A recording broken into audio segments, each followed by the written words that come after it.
You're like, oh, you're talking Chem Lab? Is that like burnout at the oxygen bar? Oh yeah, that's right.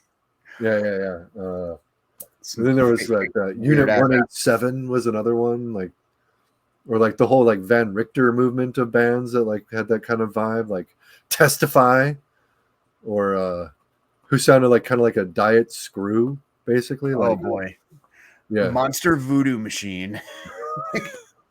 I saw them open for Marilyn Manson once, and it was just like Monster Voodoo Machine. Jesus, it was like groove metal, like neo thrash groove metal, like kind of like Prong, kind of like Pantera with like a drum machine and samples. There was a lot of that going on at the time. Gross. I mean, Prong, I love. First, speaking of Killing Joke influenced, I like Prong a lot too. Actually, it was funny. I was at I don't remember what record shop I was at over my weekend. But they had a copy of was it Force Fed? Force Fed. That's the first full length. No, so it wasn't Force. It was the one with the three faces on the front. Is that proving? Oh, Beg to Differ. Beg to Differ. That's a great record. Copy of Beg to Differ, and I was like, "Oh shit!" Which I have on tape over there. I got really excited because I've never seen that on vinyl in person. And then I pulled it and I was like, "Oh, it's music on vinyl. Never mind." Excitement just went away. I got an OG copy of that, like really pretty cheap. And I have Force Fed, Beg to Differ, and Primitive Origins, all OG copies, and they were all like purchased for a song. And I think it's because like the whole thing with Prong is kind of lost, I think, to like, right. Which is weird because I don't know. It seems like, especially listening to the last Take Offense full length and like do I know Take Offense? They're like a newer metallic hardcore band that wait a minute. They're not too dissimilar to I'm trying to think, Mind Force and that kind of stuff. Mind Force too. Like Mind Force definitely have that like thrash, but yeah, that Take Offense. I've never listened to this. I don't even know how long I've had it. It's good.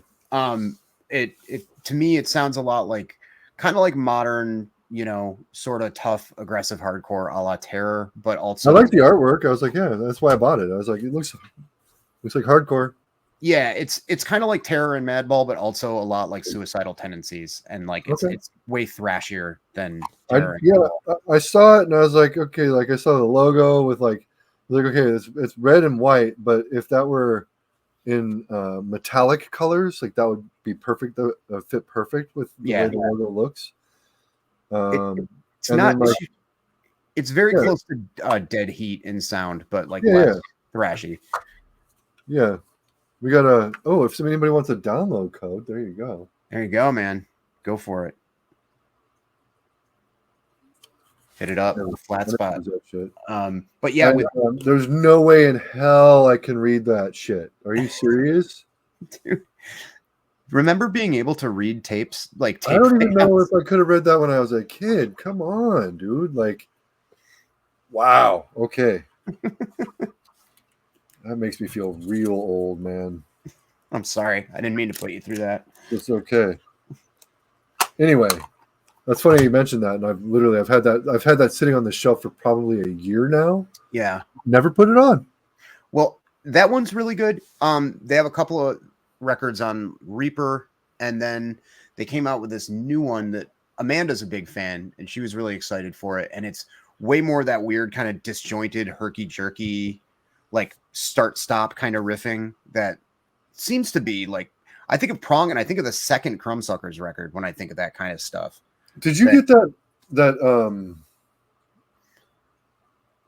the master it was Quality Control put it out last year. I showed it on the Heavy Metallurgy, the end of the year thing. Only Quality Control. it sucks. I should support them more because a friend of mine helps run that label or runs the label entirely. The only quality control release I think I picked up last year was the Foreseen. Let's see. I think I have it down here. I could. There's the lotion. Oh, here it is. Mastermind. Nope. I have not. Because that's like, it's you know, fuck. I might as well just pull it. Now that I fucking pull it, man. Pull it. I got too many records that need to be filed. Dude, same. Yeah, this record right here. You said Herky Jerky, which made me think of this record because no, I don't even. I completely missed my radar. Looks cool. It's very Herky Jerky. I mean, you got dudes. This is what the dudes look like. Mm-hmm. Got Celtic Frost shirt. Yep. Black Flag shirt. Muscle guy. Muscle guy. Yep. Check. I don't know what he's wearing, and I don't know what he's wearing. But I mean, they sound like these guys look. Yep. So, which means I take that for what you. It's like kind of like a cross between like that early prong sound meets like Celtic Frost meets like, you know, maybe sheer terror a little bit, but also like weird discordant, like not really like kind of stop start like I don't know. It's a strange hardcore record, but I like it a lot. Like weird like time signatures that don't quite make sense. Like like, you know, yeah, it's good though. It's a good time. I think the best out of all those that do that kind of modern crossover is probably Mind Force. Mind Force is great, man. I have to give it up to that band. They're really fucking good. I like them a lot. I think I like Dead Heat better. I'm pretty sure. Yeah, I like Dead Heat better than I like Mind Force. Really? Okay. Yeah. But I also don't think that Mind Force and Dead Heat really sound alike anymore. No, I don't think so. I think maybe they did early on, but I think now they sound pretty different from each other. Dead Heat is pretty blistering, like especially that second record. It's pretty intense. That was one of my gym albums of the year last year. Oh yeah. And the new Foreseen. I mean, fuck. Yeah. Yep. Great. And the new Mind Force. Yep. I have one copy of the Foreseen still in stock, people. So fuck yeah. Get it. The record's amazing. It's a little even though Marty hates the album cover. Oh yeah, he hates the Foreseen. Okay, yeah. Because I was gonna say, like, I've heard varying opinions on the second Mind Force record too. No, he doesn't like the Foreseen cover. I don't know why not. Because it's a great cover, but I think it's rad. It's like every time it got shown on that Metallurgy, he's like, it's terrible. Everybody's Marty, you do realize you like Halloween, right? Yeah. Speaking of album covers that look cool, have you heard this? Do you not? I have their EP, the 7-inch. I've not heard the 12-inch yet. I've only listened to the side A of this, to be honest. I imagine if it sounds like the EP, it's going to be killer.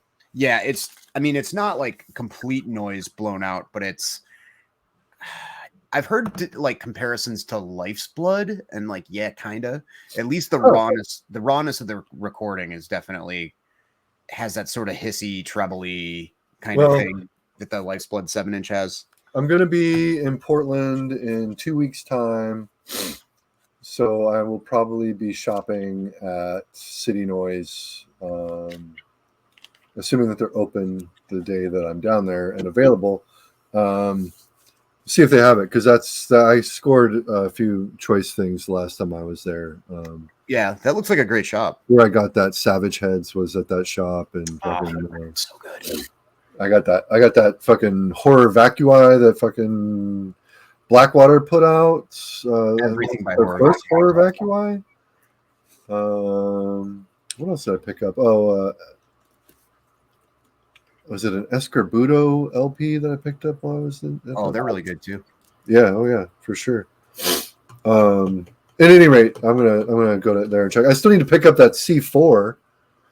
I haven't snagged that yet. And I need that Echoloo still, which I've only ever heard things about. I've never actually bothered to listen to it yet. So I really like the Akulu.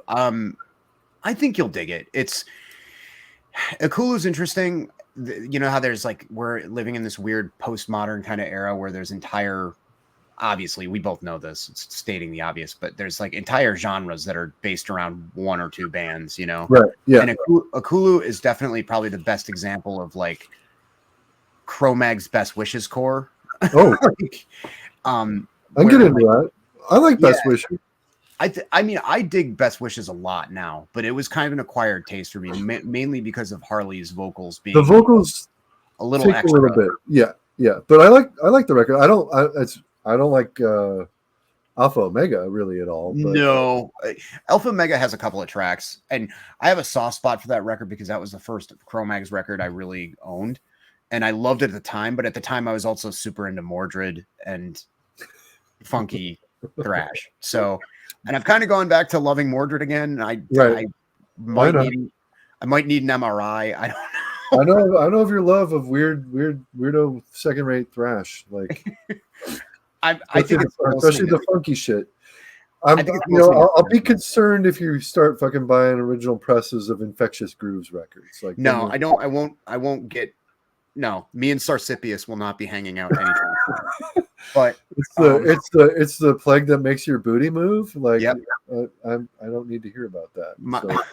My friend John Peters, who is my neighbor in Salem, who I used to play D&D with regularly, who's a really funny dude from my hometown.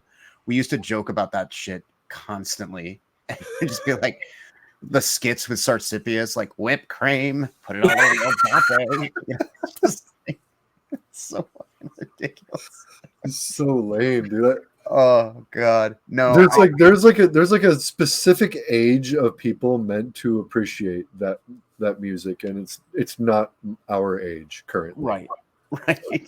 Yeah, I don't know. I went back to that Mordred mostly because I was like doing a ton of research and trying to put together my thoughts for that 90s thrash video that I did. Right.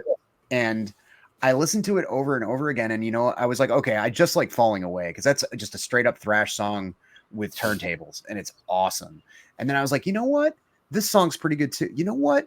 This song I also like, and it got to the point where I was like, fuck, I like this whole album again. I don't know how that happened. But it is like a pretty singular record. Like clearly they're really, into Faith No More. Yeah. And all that stuff. But like every song has its own thing. Like there's a song that almost has like ska elements to it, which is kind of horrible, but like I still like it. But anyway, yeah. I'm just surprised that hasn't come around yet because there's so much 90s nostalgia, and it seems like Wrathchild 3D, Wrathchild America, sort of like throwback bands. Like you heard of like Carcass or like people who love Carcass worship. We're Wrathchild America worship. It's gonna happen sooner or later. There's gonna be like thrash bands wearing like weird like board short like limpies. They're gonna be wearing limpies, skids and shit. I really wish that like modern death metal bands would bring back the all over print shirt. Haven't they though? There's got to be some doing that, right? I haven't seen one. Like I'm really surprised Sanguisugabog are like. And I really miss a good all over print. Like especially like the grail of mine is the Obituary Incomplete all over print shirt. Yeah, I had a couple good ones in high school. They weren't death metal. I had a Megadeth, Megadeth with the old man and the evolution thing. Okay, all right. I had that fucking Danzig 2 all over print shirt. Ooh, that's nice. Back in high school. My favorite, and I have a vintage one of it now, but it's not all over print. But I had the White Testament Return to the Apocalyptic City with the Hellraiser style hooks, and the chains went all over the shirt. That's pretty badass. What I would give to own that again. Holy shit. I have that bootleg it's not bootleg, it's legit. It's legitimately what's the word? Commissioned. The Crash Course in Brain Surgery all over print shirt. I have that. Yeah, I have that too.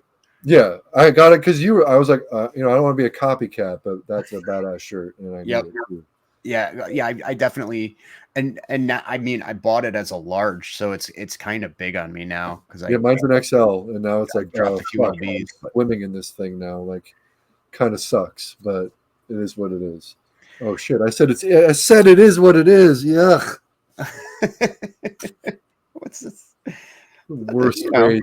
I hate it. That's a big one for the healthcare, especially like in my line of work. Apparently, like if an X-ray isn't perfect because like the patient's like, and like curled in a ball or something or injured, you're like, well, you can't move him. I mean, she's 99 and got dementia. It is what it is. And like that, and like I've been like in this line of work for 10 I feel years. like that's an appropriate use of that though. Like it's overused by like modern culture though. It was even at a place I had clinical at when I was a student, it was actually an option. You would like, because they were heavy on like the QA stuff there with the quality of the x-rays, and you would have to explain why it wasn't perfect basically, or why it was suboptimal, and you'd enter it in the computer, and it was like different stuff, like patient wasn't able to stay still, whatever, computer error, whatever. But one of the last selection was, it is what it is.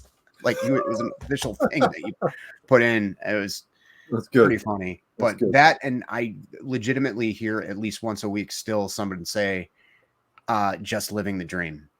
And I'm like, yeah.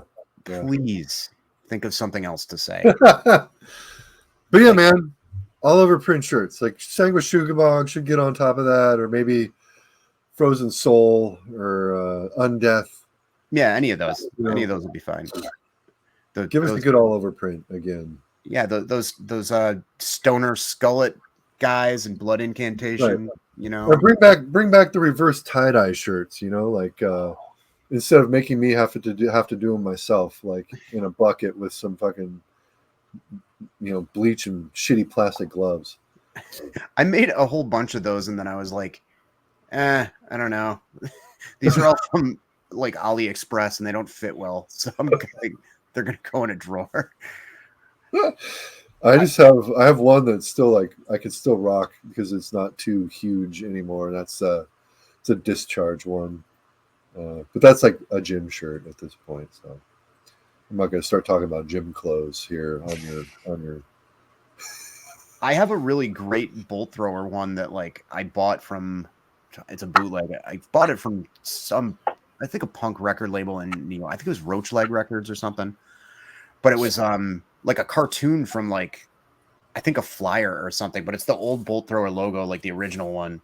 And then like just like a badly drawn stick figure attacking another stick figure. And it just says, in battle there is no law. It's from some comp or some flyer. Oh, I think I've seen that. I've seen that one. Yeah. I've seen that on the IG, I'm pretty sure. Yeah, it's a great shirt. I like lived in it for quite a while. I don't know where it is now, but I as you know, I have a lot of shirts. I need more that fit properly. Like that's the majority of my shirts at this point were for me a year ago, which is not the same size of me now. Yeah, I've upgraded to the proper size for a few, but like what I think is like a normal amount of shirts, I guess probably most people would think is a lot of shirts. Mm-hmm.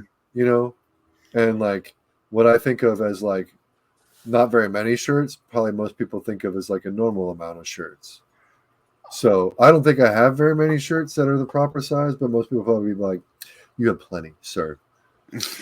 Because, I always have like a good 5-6 shirts in my Etsy cart or fucking on eBay or, wherever the good bootleggers are. That's the thing. There's just a dearth of like amazing shirts you can buy out there now. I've chilled out with it. I'm like, I have no room like I need to liquidate some stuff, and I do have a seller thing on eBay or on Depop that I need to activate to get I got rid of a lot of shirts through Depop a while back. Like, yeah, I used to just roll up to like Armageddon with like a wheelbarrow and just be like, hey guys, like, and I never like, you know, I didn't get as much as I would have on eBay probably or whatever, but I was just like, it was a lot of stuff. I'm like, I'm not You're really patient. Same reason that I don't fucking sell records on Discogs when I fucking decide to do a purge. Yeah, I don't know. Like, I mean, now especially because I have my own little distro and everything, I can just put it on there. I didn't want to deal with the whole Discog seller, you know, people complaining about condition kind of stuff. Nah, and I know that I probably would have sold stuff quicker on there, but it's okay. I don't mind. It's fine. Yeah, no, I hear you there. Actually, though, most of that used stuff I put up, there's still like maybe probably like 5 to 10 of those items up on there, but most of the stuff up on there is new. I sold a lot of that used stuff. Like people is the distro going as good as you would expected it to go, or better, or worse? About as good. Like every time I make an announcement on Instagram, well, every time, it's been like 3 times or whatever, I've made an announcement on Instagram. I'm like, because I'm like a phone addicted, you know, right, monitor. Yeah, me too. Like we all are. But I'll start like looking, and I'll be like, okay, how many people liked this and whatever. And you know, like both times it's been like crickets for like a day or two, and I'm like, oh no. Like fuck, like I just put in like a $250 order at Abolition. God damn it. Like what's gonna happen? and then usually I love the fact that Abolition is still going strong. They're still going strong. Doing wholesale. They update their list like every week. They get back to you really quickly. Their website is exactly the same as it was when I had my old distro in 2002 and used to distro at shows. Like it's exactly the same. I think it's still Lisa, who is the person who was answering the emails before. I could be wrong, but do you remember when they were just a label and they didn't do any of that shit? Like vaguely. I mean, I don't know when they became a distro. I mean, I was aware of them by the mid 90s. What's so Evolution? Oh, you know, they put out like fucking Downcast and fucking. They still carry all those titles. They Struggle and later on they started doing more stuff like Orchid. Spitboy. They had Spitboy and fuck, what was that band? I am so tired. I'm trying to remember the name of the record was Sackcloth and Ashes, and they were like a female anarcho-punk kind of crust band. Sounds like Spitboy. They were more metallic though. It's gonna drive me crazy. I'm gonna have to look it up now. Saki? No. It's on the tip of my tongue. Sackcloth and Ashes. How come I remember the name of the album? But I don't know, man. I'm opposite. I don't remember titles or fucking like I don't remember album titles or song titles. Yeah, actually, track numbers. I can tell you track numbers, but I can't tell you titles most of the time. Oh God, it's driving me crazy. Abolition. Access to Discogs. Okay, let's look at some of these here. Manumission. 16 horsepower. What? 16 horsepower. Still Life. Moss Icon. Struggle. 16 horsepower. Well, that's an album called Sackcloth and Ashes. No, that's not it. Folk rock band called 16 horsepower. Amber Inn. Yaphet Kodos. Bread and Circuits. Orchid. Yeah, they got more like Screamo. They put out a couple of Severed Head of State records. Submission Hold. Oh yeah, Submission Hold. Okay, yeah. They did more and I mean Struggle and all those bands were like pretty moshy, but they were very leftist. Like they were. Right. It was kind of funny because Downcast were one of those bands that had the strong anti-moshing stance and would like lecture people about it at their shows. And it's like, have you heard your band? Right. You know, like right. I involuntarily just started windmilling when you started playing. Like I had no control over my synapses. Well, natural bodily reaction, man. What do you expect? But you don't want people to mosh at your shows. Start playing fucking, Americana instead. Like do some this bike is a pipe dream. stuff. It's But just yeah, train hopping folk music. To answer your question, it's going about as good as I'd hope. I'm trying to be tactical and decide like what moves I need to make to get the word out there. Like it's good. I've got like, a platform, not a massive one, but like people know who I am and know what I'm doing for the most part.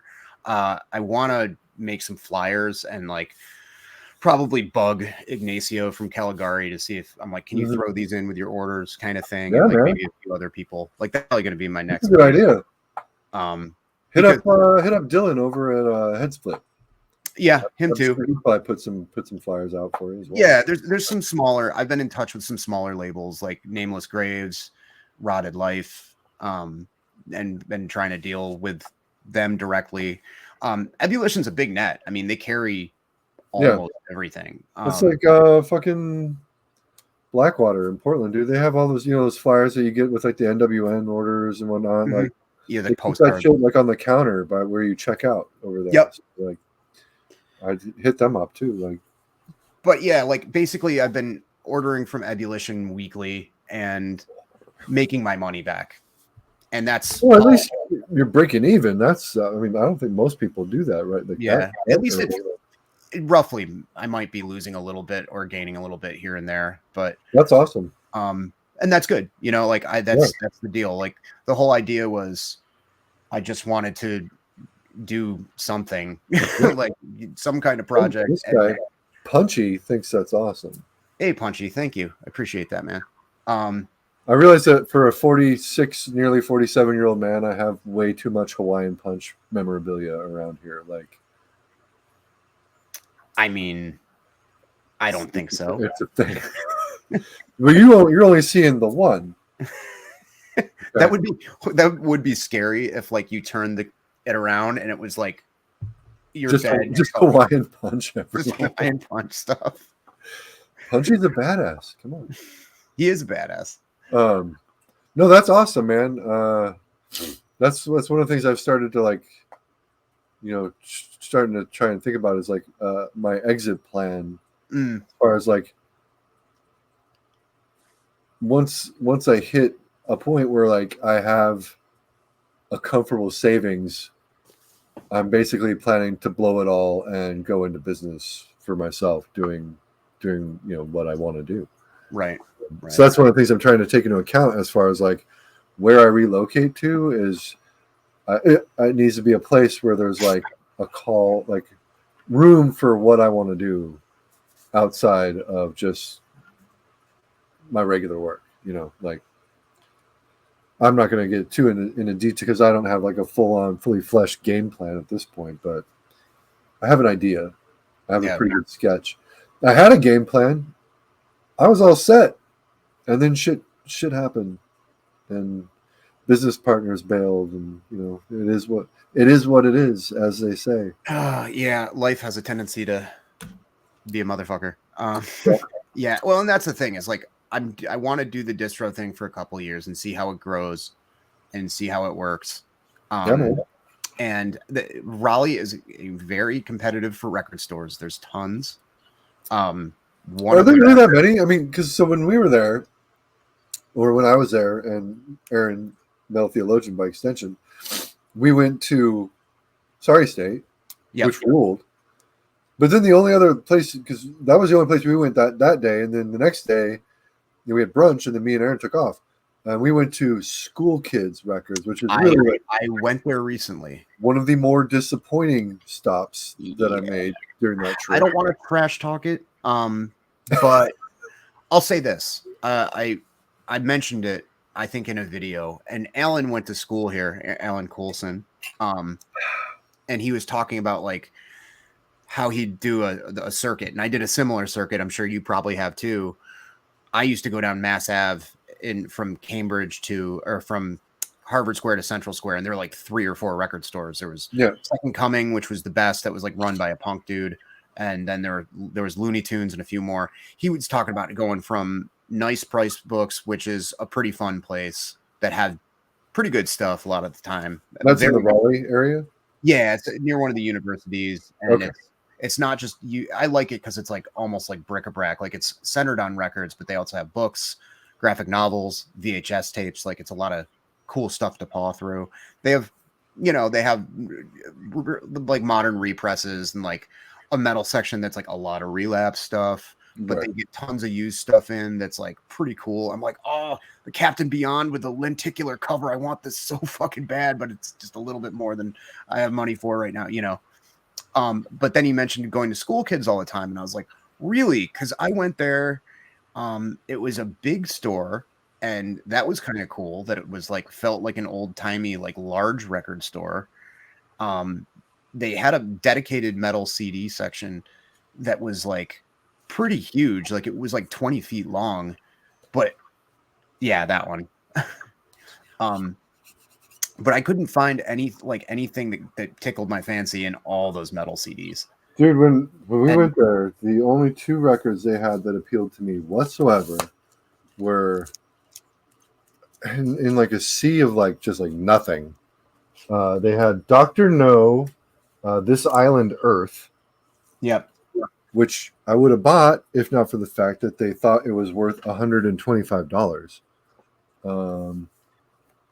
Or somewhere around that neighborhood. And then they also had Black Flag Damaged for $300, had a barcode, and didn't have the the anti-parent sticker on it.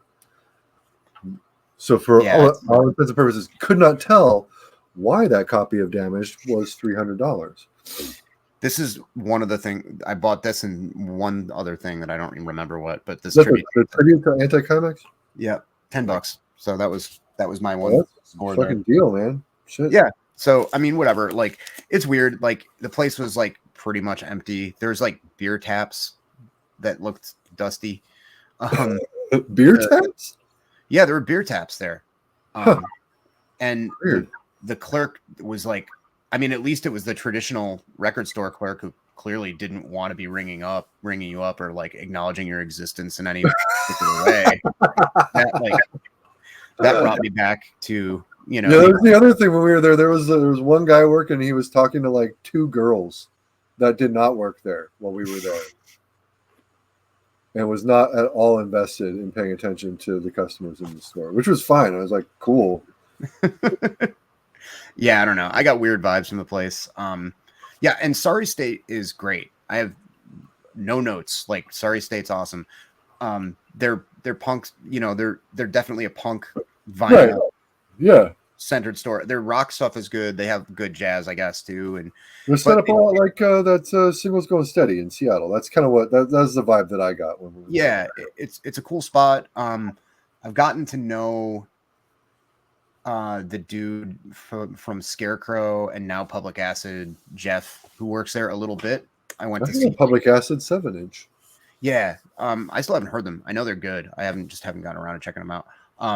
But really nice dude. I talked to him a bit because Scarecrow played with Flower. Oh yeah, that's that show you were at not too long ago. Yeah, I hung out with him a bit there. He's very nice. Whoa. And there's the Poorhouse. Oh, okay, we're back. Like a venue record store kind of place, and same kind of deal as School Kids. I'm like, there's a couple things here that I could buy, and the guy who works there is really nice. Another dude from I think he's in a black metal band from there, Moignac.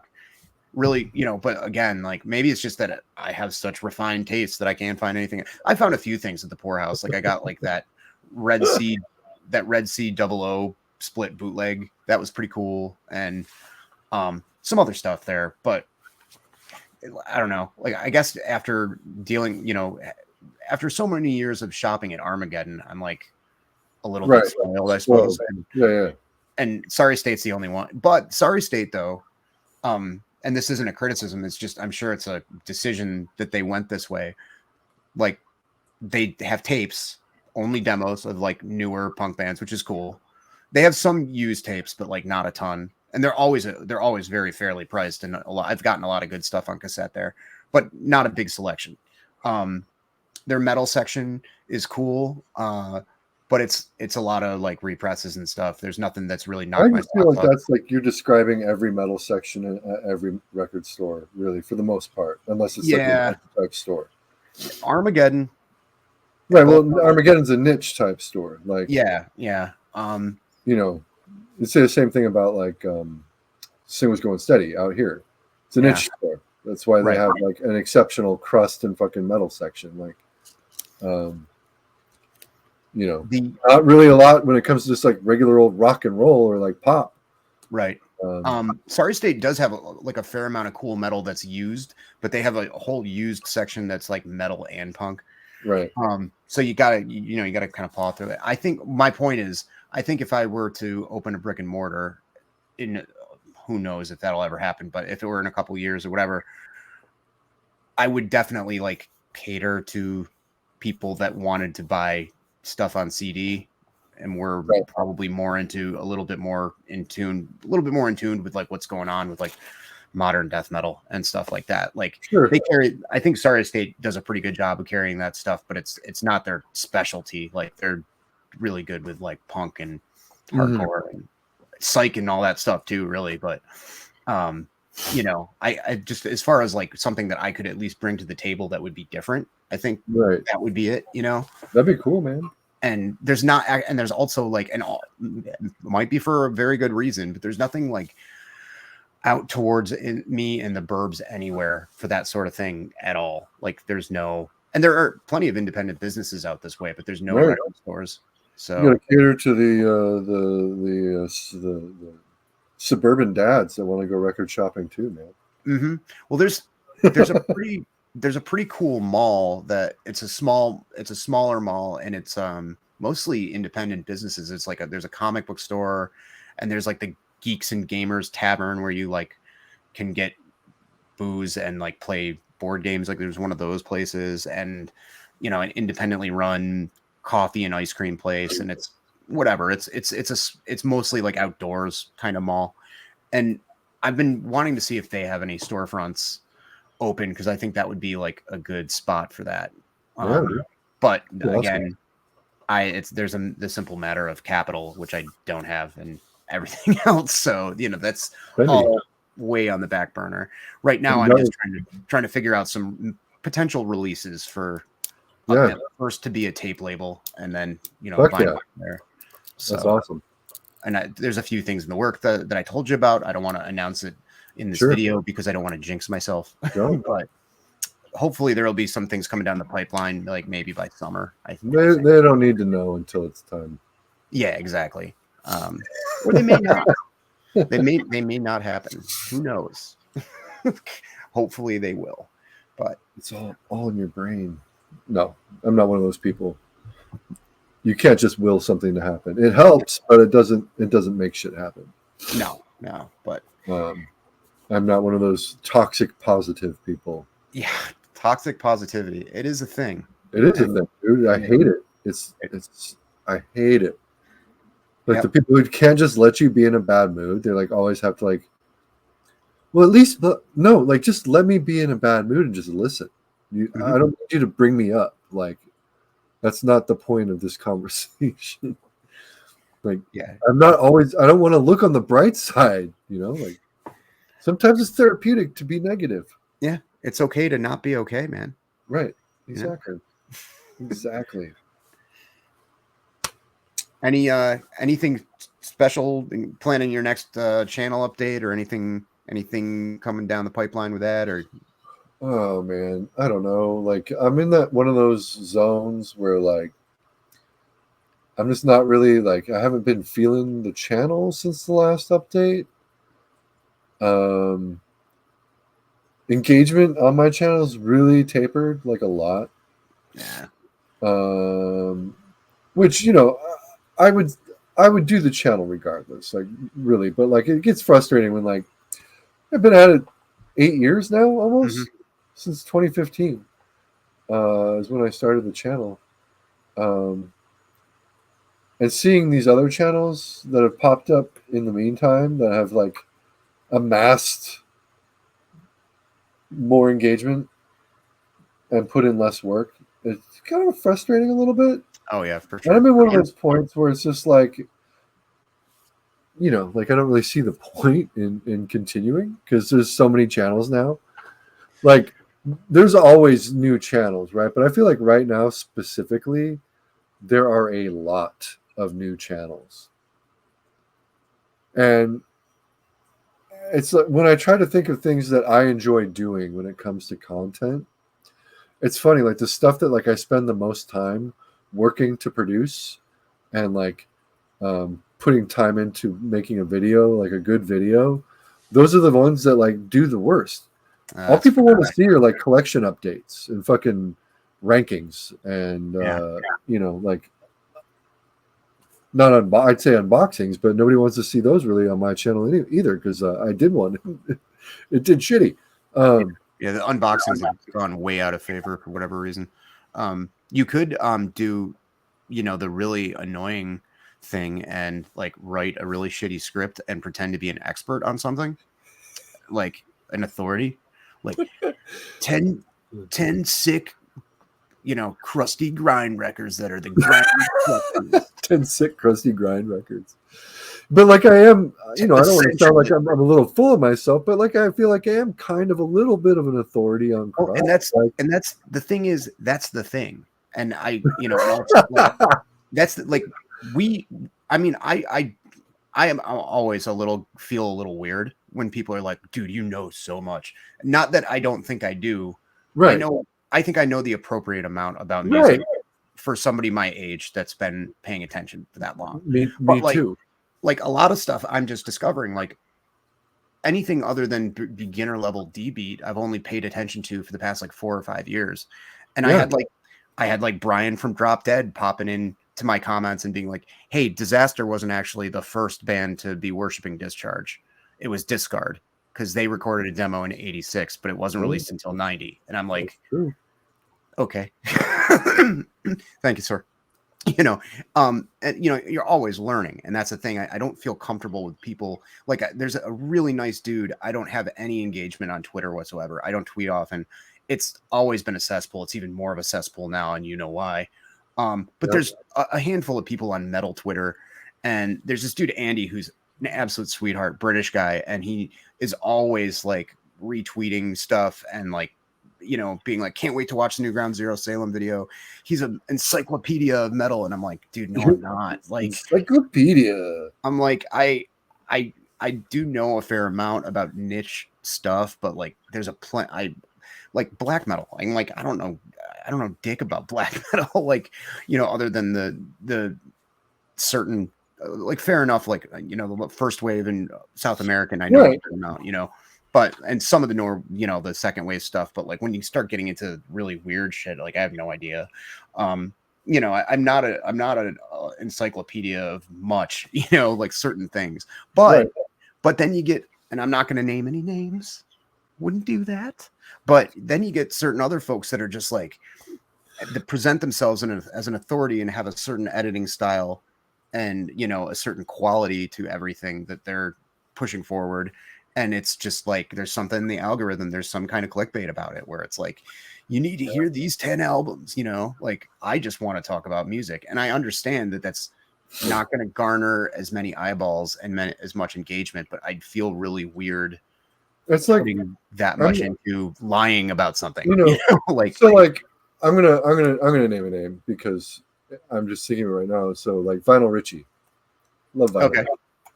But he did, you know, he did like the best of, starting in like 65 and he went until I think 1980. Okay.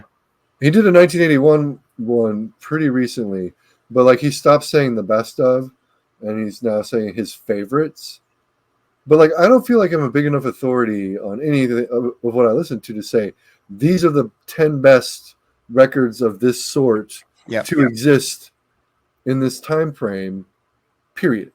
Like that's, you know, like for me it would just be my favorites every time. Like that's all I would feel comfortable saying. Like not these are the best, these are my favorite. Like that's my perspective. But I think there's something that hits the lizard brain, or, you know, it probably appeals to people that are a bit younger, Zoomer or younger millennial type people that are trying to discover stuff, and I think there's something with people like wanting to be told definitively this is what you need to check out. Right. I think that's my theory, I guess. And that's why I was always weirded out. Like I deleted my 25 records that got me into hardcore punk for that one still gets views for me. Like that.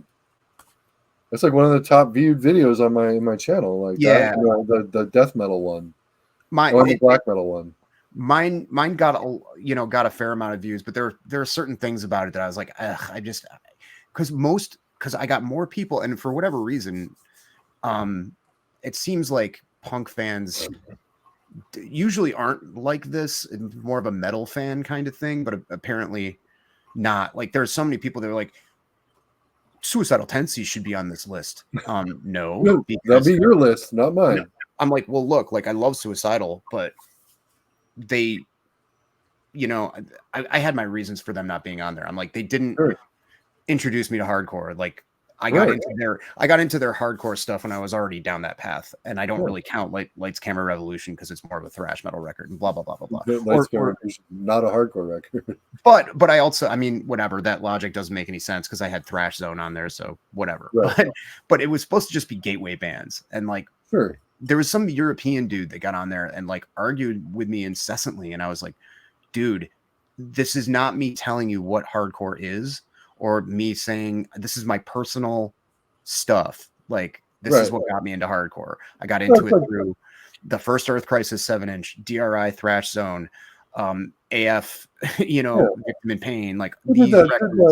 The 25 records that got me into black metal, and the whole Creator thing. Yeah, I put Endless Pain on there because that is a fucking black metal record. Dude, like that record is as fucking evil and sinister as any black metal album that came out in the fucking 80s. Well, the only reason why that isn't considered first wave, it's every bit as gnarly and Teutonic and scathing as the early Sodom and Destruction stuff. It wasn't name dropped by Euronymous. Right. That's the only reason. Right. Like I'm sure all those Norwegian dudes listened to that record. Like, not a doubt in my mind. The record is evil as fuck. It's super sinister. It's super dark. It's fast as hell. It's anyway. I hear what you're saying when it comes to like the criticisms of what you might have had on that list. Like, yeah. I don't know. I was thinking about one of the things I was thinking about was like talking about like a grouping of like more obscure like anarcho-punk bands that aren't like Crass or like Rudimentary Peni or like the obvious choices like not Conflict. But I just went over a bunch of that stuff just now. So you should. I was gonna bring back the subgenre wars thing that I used to do.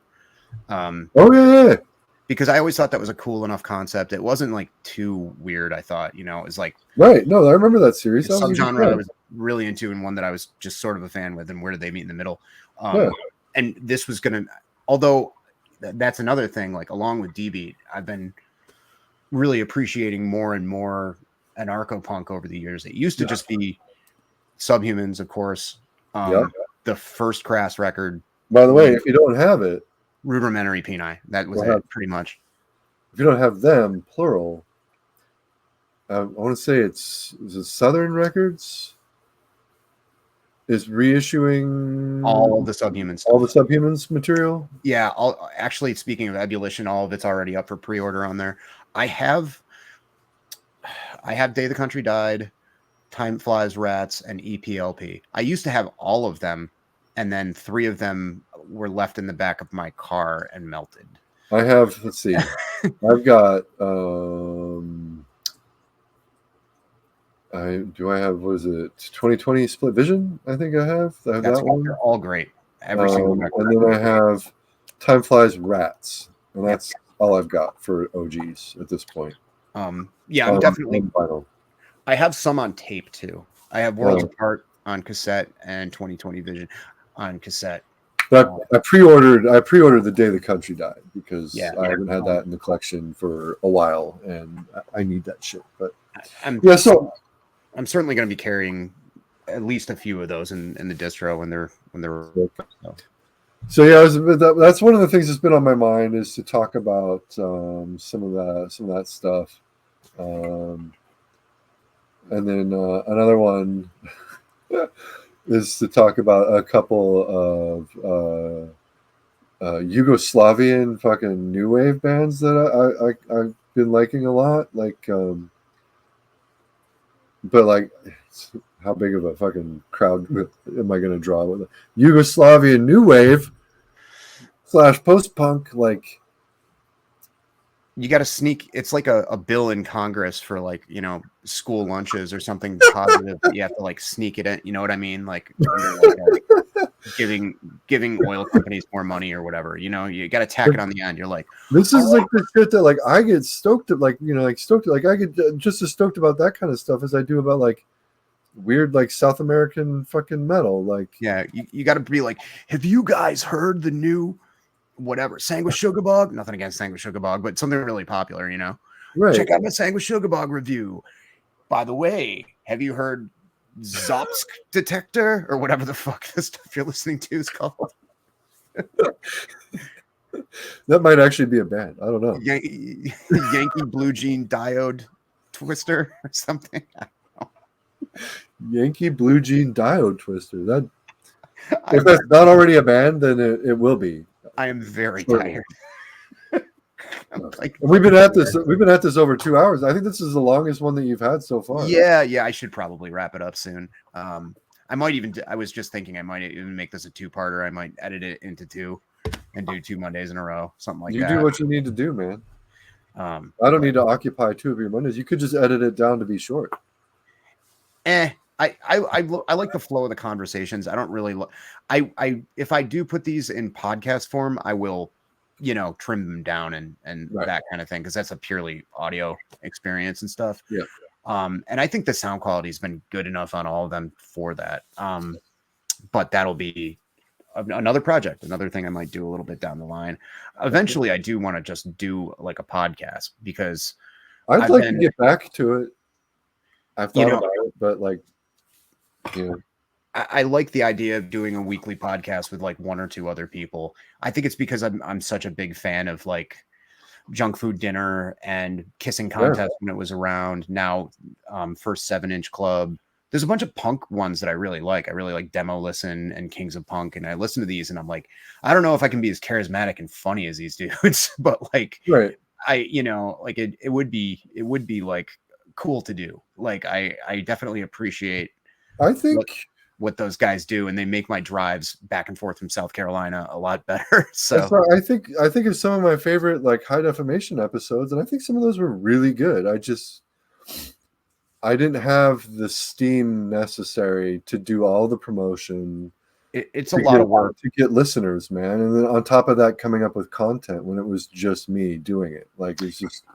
Well, that one thing I've always, respected about Eric Bauer is that you put even if it's just like collection updates and stuff like that, or pickups videos, you are careful about presenting information correctly, and you do research, you do make sure you're studied up on stuff. And I could tell with the podcast in particular, the High Definition podcast, it was a lot of work. Like, it was a lot of reading. And on top of that, with the Patreon stuff, you were making those cool mix CDs, and it's a lot. It's a lot of work for free. Like that you're not getting paid to do. It's fun work. It is. But it's I certainly don't besmirch you for. See what happened was it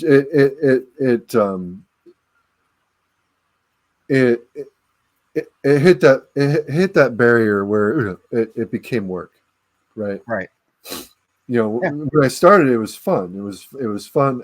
Every time was fun, but like, it got to the point where, in order to do all the promotion, in order to do all the, put together all the perks for the people who wanted them, that were doing the Patreon thing, and it's funny, like, given a lot of my views when it comes to like monetization, like my views on Patreon are a little mixed. But I feel like I was putting out a thing that people were getting for their money.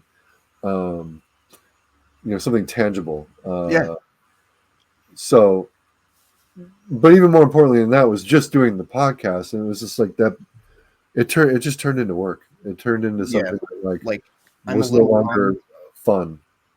I'm a little bummed because one of my favorite podcasts that I've been listening to for not 10 years, but kind of a long time, like 7 or 8 years.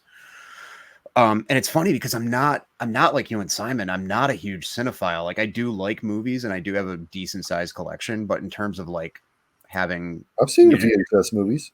yeah, like in terms of like having a strong memory for like directors and actors' names and stuff, I'm not. But it's more just the personalities of the guys involved in it. That Junk Food Dinner podcast, those guys have been at it for over a decade, I think. They're all from Ohio originally, but 2 of them live in California. And I mean, every week, every single week, they take a week off once in a while and do a clip show or something.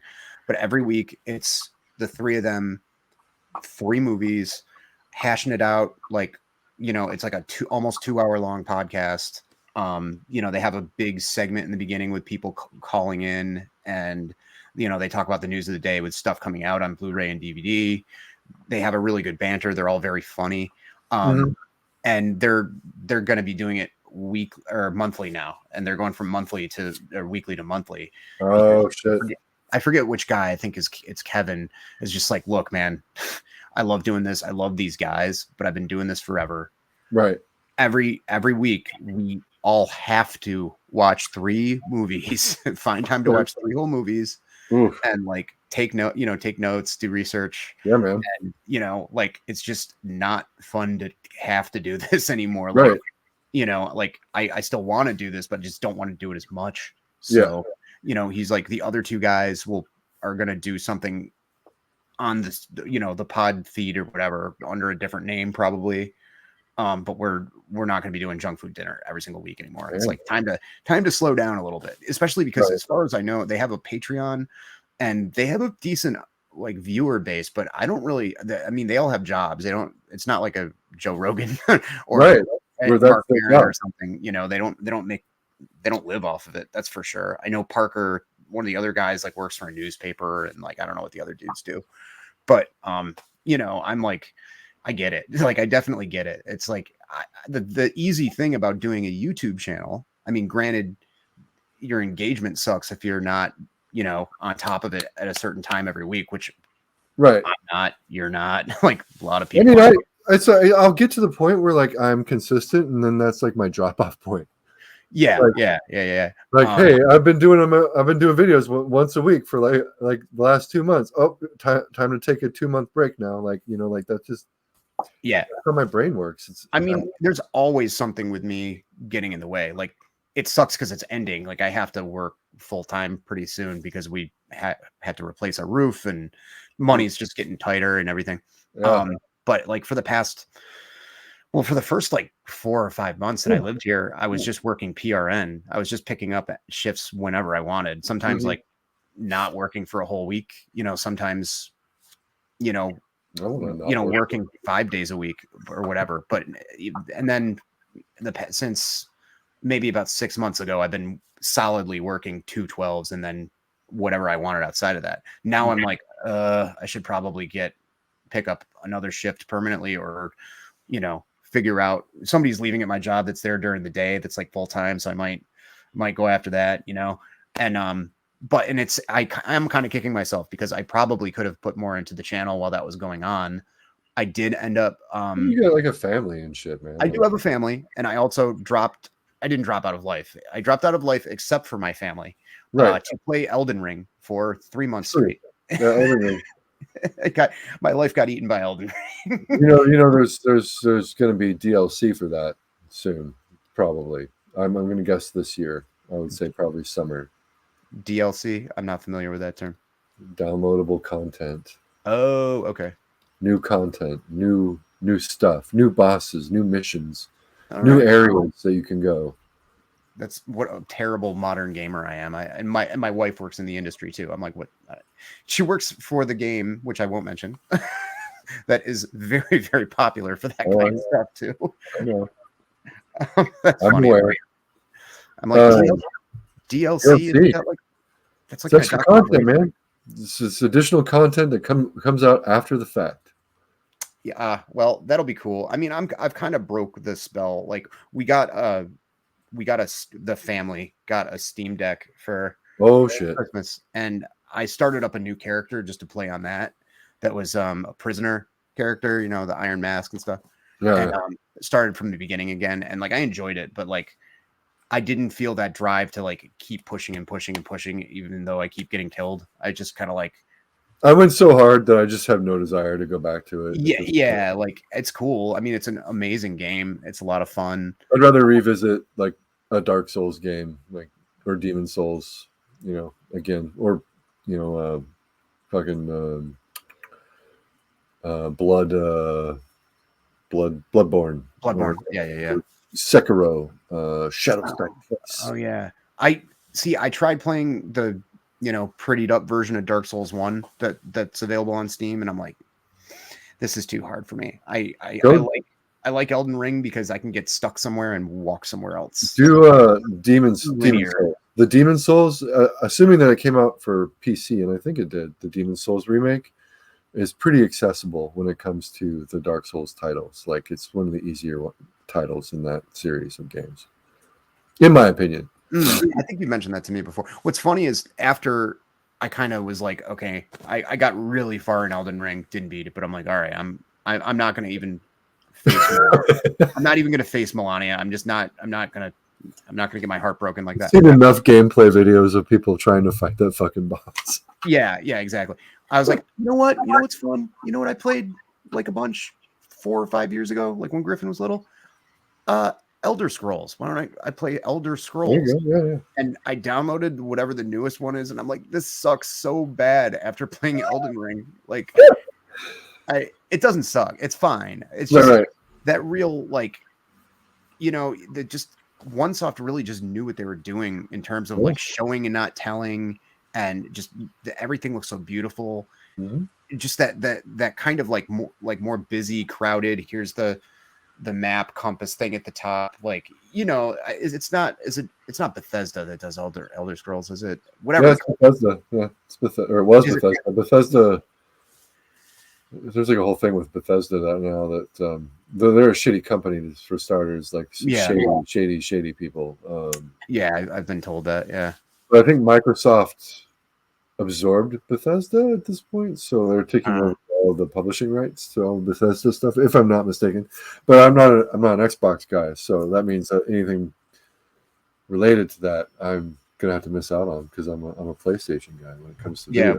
We have both. I was playing Elder Scrolls on my PC, and it might have been my connection up here, but like I had no problems with Elden Ring playing it up here in the bonus room, but Elder Scrolls like froze and skipped ahead, and it was like almost unplayable. I was like, this is friggin' terrible. Strange. So that's like weird. That's odd. I don't play a lot of online stuff these days. Like, in fact, I've been playing like Returnal. That's been the video game I've been playing, like, which is just super rad sci-fi roguelike. That's fun. PlayStation 5 only game, so it's not out for anything else. But it's killer. But it gets repetitive. So I've been trying to find a new game. I was going to play the Dead Space remake. Because Amanda was excited about that one. Really like a good horror game. That shit runs $70 right now, so it's going to have to wait a while for that to come down in price. It's a little steep. Yeah. But then there's also that game coming out, Atomic Heart, which looks killer. Like really reminiscent of like BioShock, which is a big favorite of mine. And then, of course, they're remaking System Shock, the old System Shock first-person shooter by... who did that originally? Was that a Bethesda game originally? It might have been. I'm not sure. I don't remember. At any rate, that's coming out. I'm not really in tune with like what's coming out though right now. Like, I don't know. Yeah, I got sucked into Elden Ring. I loved it, and now I'm just kind of like I'm not paying attention. I got I found a Nintendo DS Lite when I was helping my stepdad. Ooh. And so I went down a little like a little wormhole of like spending like $100 or so on maybe about 150 on like turn-based RPG. I got like Final Fantasy 3, sick, which is like the reboot of the Japanese version of Final Fantasy 3, not the one on Super Nintendo, that is made to look more like Final Fantasy 7. Like it's got the same kind of animation. It's great. I used to have a DS Lite, and what I did is I got a homebrew cartridge that took a ROM cartridge. So it took a little SD chip. Yep. That I loaded up with basically every fucking ROM that I could think of that I ever wanted to play for like Nintendo, Genesis, TurboGrafx, fucking all eras of Nintendo. Some MAME titles even. I should do that. It can't be that hard. I can probably figure that out. Play it on your DS, man. You have every Nintendo game ever. I definitely got a bootleg Game Boy Color, like every Zelda, every version of Zelda, like that for up to a certain point for that system. One thing I kind of want to do when I get a new place, if it's more square footage, I want to build a fucking Raspberry Pi MAME emulator, so we can play some fucking like Darkstalkers and fucking Raiden and that type of shit. Like, oh yeah, dude, Magician Lord, bro. Ikaruga, ooh. Magician Lord. That game was so hard. It was my favorite. What's that? Golden Axe. Golden, yeah, all the Golden Axes. The very like there are like 2 or 3 Dungeons and Dragons side-scrolling beat 'em ups that I never saw in an arcade, but I'd seen them emulated a bunch of places. Those are amazing. They're so cool. Like they're pretty accurate. There's like displacer beasts and like owl bears and all the shit like that you have to fight, and you can choose your character. It's pretty true, to the whole like. I guess like first edition stuff, I'm stoked. It's really, I would play that shit. I'd put that in the MAME cabinet for sure. Yeah, those are dope. Those are really cool. I'm God damn it. I'm opposed to like too much CGI, but I do think that the owl bear in the new D&D movie looks pretty killer. There's already nerds complaining because the ranger summoned it, and it's like it's from the ranger didn't just summon it; the ranger turned into it. Oh, it turned into it. Okay, yeah. Well, they can. I think at least in the new rules, I don't know. I haven't. It's been a long time since I've played, but they do have the power to like polymorph into like natural creatures. But owl bears are almost like beholders or something. Like they come from another plane. They're like monstrosities. They're not real beasts. Right. So they were like people up in arms, like just be glad it's not fucking Marlon Wayans, Jeremy Irons, and Thora Birch. Like really, like just be grateful that it's not that. Okay, like we're gonna go. That still holds the title of like one of like 3 movies in my lifetime I've walked out of in the theater. Like I also walked out of that and Blair Witch 2 and something else I can't remember. I sat through all of Blair Witch 2, but Dungeons and Dragons I walked out of for sure. Yeah, I was like super excited to watch it, and like the opening scene I remember being pretty cool, and then I was just like, man, I love Jeremy Irons and Dead Ringers, but this is fucking horrible. Like it's the worst, dude. It's so bad. You can tell it was just like a paycheck for him. He's like, relinquish the scepter. When Battlefield Earth is a better movie than your movie has problems. Like that's just all I can say. Yeah, it's not. I don't know. I think some of those actors look like they might be slumming it in this new Dungeons and Dragons, but I think it looks pretty fun. Like it looks fun. I think I'll like it. But then again, I like the Willow series, and I've heard nothing but bad things about that from other people. I'll have to check that out maybe at some point. If I don't have Disney Plus, so maybe I won't have to check that out. George. Yeah, it's fine. I've talked about it with a couple of people, but it's the same kind of like goofy, kind of high fantasy that doesn't really make sense and isn't really period appropriate. Hey, kitty. Ow. George. What? Oh my gosh. Okay. There you go. See you later. Go to bed, George. All right. Speaking of that, I should probably go to bed because it is getting early here. I got to get a kid to school tomorrow, and then I got to drive to South Carolina again. So. Oh shit! How long are you going back for?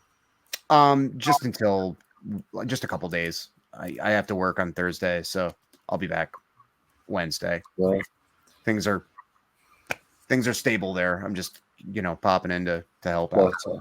Plus. All right, man. Well, right on. I assume you're going to do some editing, so. Yeah. Well, I don't really have time. That's the thing. So I'm probably going to split it into two. I think. Fair enough. And then that'll pretty much be the extent of it. And I probably like do a little fade, to be continued kind of thing. Right. So yeah, but anyway, it's always a pleasure. I love our conversation. It's nice to do it face to face and not just via text. So, yeah, man. I'm sorry I went for so long. What? No. Trying to be conscientious of time a little bit, but I get to yapping. No problem. George, get out of here. And then I get this caffeine in me. This fucking mushroom caffeine. Ooh. All bets off. You were a fun guy. Oh, sorry. All right. Yes. On that note, I'm gonna happen. Quit while I'm ahead here. All right, man. All right. Take care. I will. You too, man. Talk to you later. Laters.